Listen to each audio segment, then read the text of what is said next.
Unang rev po, ikaw po, sir. I-rev mo lang po. Yes po. Naunahan mo pa si daddy mo. Okay, good day. Another episode sa Kirby Motovlog YouTube channel. To this video, meron tayong i-release na Z650 2023 model SRP 433,000 pesos. May discount to na 88,000 for cash, 345,000 na lang siya. For installment, sample ang down payment is 129. Ang kailangan na lang i-down payment is 41,572,000 pesos. Pag installment, ibagbabawas tayo sa total down payment ng total cash out. Okay, samahan nyo ako guys, i-demo natin itong unit sa client natin. Okay, samahan nyo ako guys, let's go.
Bale, dalawang susi naman po, yung isa na sa inyo po, diba?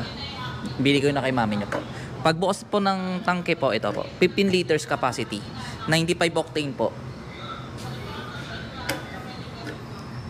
Bukas ng upuan, dito po, pinipihit. Tapos ito po, angat lang po to.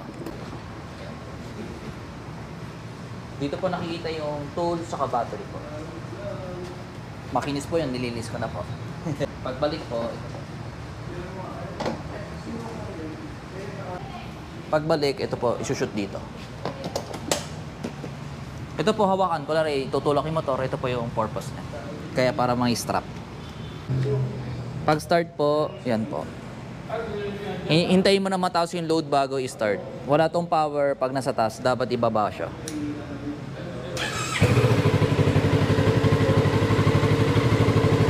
Bago po paanda rin, dapat may 60 Celsius siya. Ngayon po, wala pa po. Kasi malamig pa yung makina. Check mo natin yung mga turning lights. Hazard sa likod, ito po, gumagana po. Signal light, left side, right side. Brake light sa unahan, rear brake. Busina. Sa unahan po, left side. Yan, gumagana po, right side. Lagi nakabukas po yung headlight. Passing, wala mag-overtake, high and low. Ito po 43 Celsius na. Dapat 60 bago i-rev or paanda rin po. Hintayin lang natin magbukas, sir. Tapos traction control, ito po. Ito po yung traction control nya. 1, wala rin city driving. 2, hanggang 2 yung option nya. Wala rin maulan or mabuhangin or mabato. 2. Pwede rin siya i-off. Naka-off naman. Gawin na lang nating 1. Ikot ng gulong po yung sa likod. Tapos green indicator, yung first gear, second gear, third gear, fourth gear, fifth gear, dito po yun. Nagche-check engine pa siya kasi hindi pa naipasok sa warranty. Mamaya ipapasok na lang po. Yung ABS, mawawala yung pag umandar na yung motor. Yan sa malapit na 60, 57 na po siya. Bale, yung request sir, 0 odo. Minsan may 1, may 2, depende po sa pag-test drive ni Kawasaki sa ibang bansa bago i-deliver sa Philippines. Pero yung nakakuha natin, 0 odo. Pero meron niyang trip 800 meters kasi na-try talaga siya eh. Hindi naman pwedeng hindi i-try hanggang 800 meters. Pag nag 200 meters pa yung tinakbo, 1 kilometers na.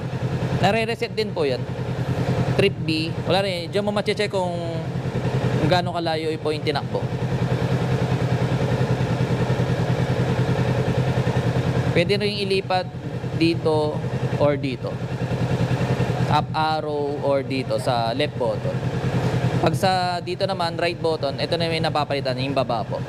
Dito nakita yung range, average speed, total time. 4 minutes siya mula in-start natin. Battery, 14.3. Kilometers per liter, average. Range, kung ilan ang laman ng tangke, dyan malalaman. Sa ngayon, wala pa kasi di pa tumakbo yung motor. Yan po, 67 Celsius. Unang rev po, ikaw po, sir. I-rev mo lang po. Yes po. Nauna mo pa si daddy mo. Yan. Kasi last time, hindi pwede, di ba? Opo. Hindi pa na-try po. May break-in period po to, 4,000 RPM hanggang 350 odo. Any speed, walang problem, basta 4,000 RPM hanggang 350 odo. Pag nag 351 odo, pwede na sa 6,000 RPM. Hanggang 1,000 odo. Pag naka 1,000 odo, tapos sabay change oil, pwede na sumagad ng RPM. Hintayin natin magbukas yung radiator fan mga 104 Celsius bago magbukas po. Kasama sa pag-PDI yun kung lahat ba ay gumagana. Yun na lang po yung last na itatry natin. Ayun pa yung nagpapalamig ng motor o yung makina, yung radiator fan. Sa kotse meron din po nun.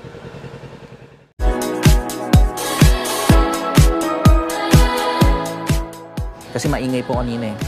Ito yung nakikita dito, odo. Ito po yung sinabi ko kanina kay sir, trip A, trip B. Pag sa baba naman, down arrow naman po. Yan. Diyan nakita yung voltmeter. Ito po yung total time, voltmeter. Pag 11.4, diskarga yung baterya. Pwedeng hindi po mag-i-start or kailangan palitan yung battery o i-charge yung battery. Sa ngayon po, 12.8, good yung battery po. Pero pag umaandar, nagiging 13 to 14 po. Ito po yung kilometers per liter. Pag hindi naka-start, mayroon lumalabas talagang ganito po, ha? Para pag in-start yan, mawawala yan. Tapos yung main menu, hold mo matagal tong dalawang button. Vehicle settings. Pag nag 500 odo, gawin na lang pong 6,000 to. Para pag nag-6,000, doon pa lang siya ilaw. Ngayon, 4,000 pa lang siya kasi wala pa siyang 351 odo. Display yung brightness po. Ito na lang po 3 para maliwanag po. Pag hold mo lang tong right button, yung oras po ayusin natin.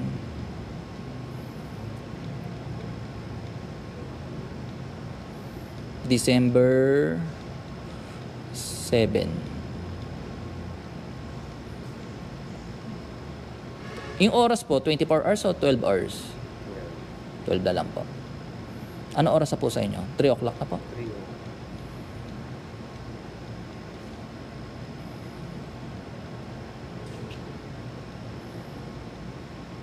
Gawin ko ng 2.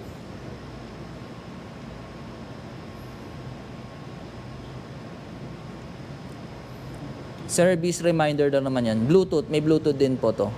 I-off ko lang muna para hindi mabawas ng baterya. Pag wala na pong gagawin, hold mo matagal to, 2 button. Yan po. Ito po yung panel niya, sir.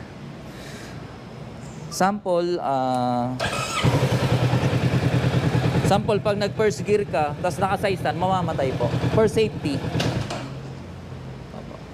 Pero hangin ang gulong po sa unahan, 32, sa likod po is 36. Size ng gulong sa unahan, 120 by 70. 17 inches yung size ng mugs. Sa likod naman po, 160 by 60. Tubeless po yung gulong niyan. Tapos ABS, front and back, anti-lock brake system po. Para sa preno po yun. Tapos 2-cylinder siya na liquid cooled. Ito po yung muffler po niya, underbelly po siya. Tapos pwede siya magpalagay ng spool scissor dito. Or para pa sa paddock stand. Kasi wala tong center stand, side stand lang po. Tapos dito po nakikita yung oil kung marumi pa o malinis. Pag naka-side stand, hindi po siya kita. Dapat naka-center stand. Naka-center po siya. Pero may langis po yan. Yan po. Kita po. Bali, hindi po yung puno. Sa level lang po yan. Ito po yung low, tsaka ito yung high. Sir, pa-check kung naka-side stand. Naka-side stand, sir, na. Ito po yung grab bar. Oh. May naabang na po yan. Kabilaan po. Kasi yung iba po, nilalagay ito ng top box. Depende sa style ni sir. Pwede ring saddle bag, pwede ring grab bar para may kapitan yung angkasan. Kasi angkas yata si ma'am eh.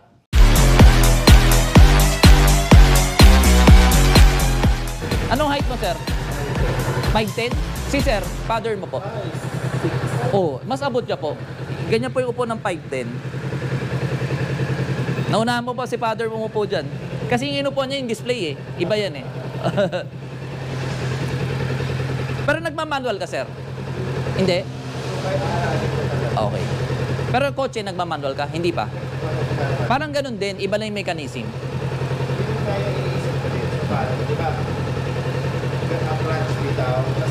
Ito po. Ito po yung clutch. Sample. Oh. Pero wag mo i-clutch, sir. Ah. First, ito po, clutch. Tapos tatapa ka po doon. Di ba, nag-first gear na. I-release mo dahan-dahan. Tapos na ba yun? Opo. Yes, ma'am. Mas mahirap pa yung i-drive ang tricycle kasi madaling mamatayan. Hindi ka tulad ng big bike, mataas po yung torque. Mas madali ka matututo. Medyo mabigat lang ng konti. Pero sa tricycle, konting mali mo lang eh, patay agad. Ito hindi. Dududududug. Lalagyan mo lang ng gas para magtuloy. Sige sir, naka-side stand na po. Pwede po kayo bumaba. First gear, tapak. Second gear, second 2, 3, 4, 5, 6. Pataas po. Sungkit, sungkit. Pag babalik ka sa pababa, tatapakan nyo po. Ito po. Ay, hindi po masyado. Itong Z650, hindi po masyado mainit sa legs kasi naked siya. Pero ibang motor, dito po mainit sa legs konti. Pero hindi masyadong init, sobrang init mama. May heat management naman si Kawasaki Z650, kaya hindi masyadong mainit. Pero pang mga ibang brand po, sobrang init talaga. Lalo pag tirik ang araw. Ducati po. Yes ma'am. Kaya hindi siya pwede pang EDSA. Mag-overheat po siya. Kasi po yung motor na yon ginawa sa malamig na lugar. Opo. Opo, opo. Tropical country po siya. Bale, 102 Celsius na po siya. O 103. 104, magbubukas na yung radiator fan.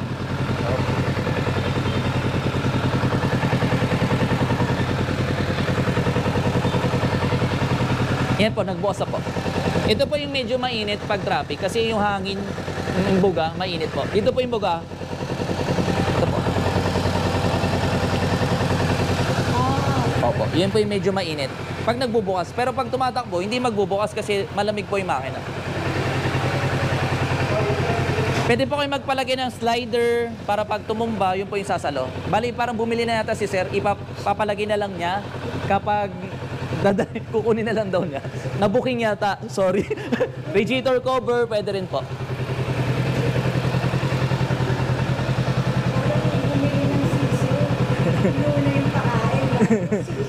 Opo, opo. Ito po yung kill switch para kung papatay yung makina.